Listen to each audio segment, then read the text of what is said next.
The social contract theory says that there is a contract between the government and the people.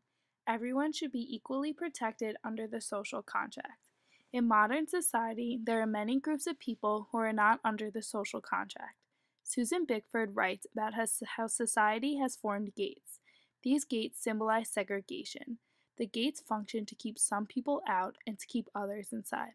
People are isolated within their gates for so long that they begin to only see what's inside the gates. People who do not have socioeconomic resources do not have power in society. Instead, they are policed and segregated in public space. This is an example of how people from minorities are not part of the social contract. They are treated differently than people from higher socioeconomic class by being denied opportunities. The film Bastards of the Party is about the lives of Black people in the 1930s up to present day in Los Angeles.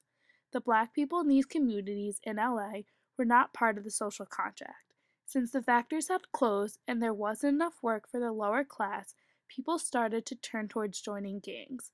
They were treated as criminals waiting to be caught. Police were not treating them as human beings. Their rights were being violated.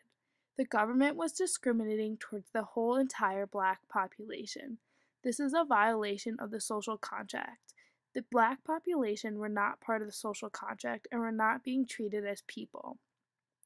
Existentialism tries to understand how certain people are outside the social contract.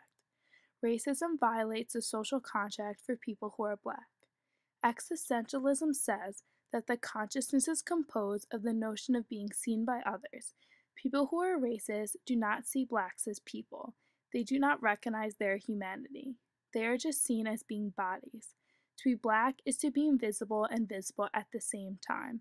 When you reduce someone to just a body, then you become invisible as a human being.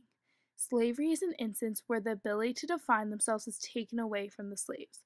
Others refuse to recognize slaves as human beings, and therefore the slaves are unable to recognize themselves as being human. Being Black is seen as a crime and immoral in an anti-Black world. People who are Black are not part of the social contract. They are not treated as human beings. They are just seen as being bodies. These philosophers and philosophical ideas try to make sense of how the social contract excludes people.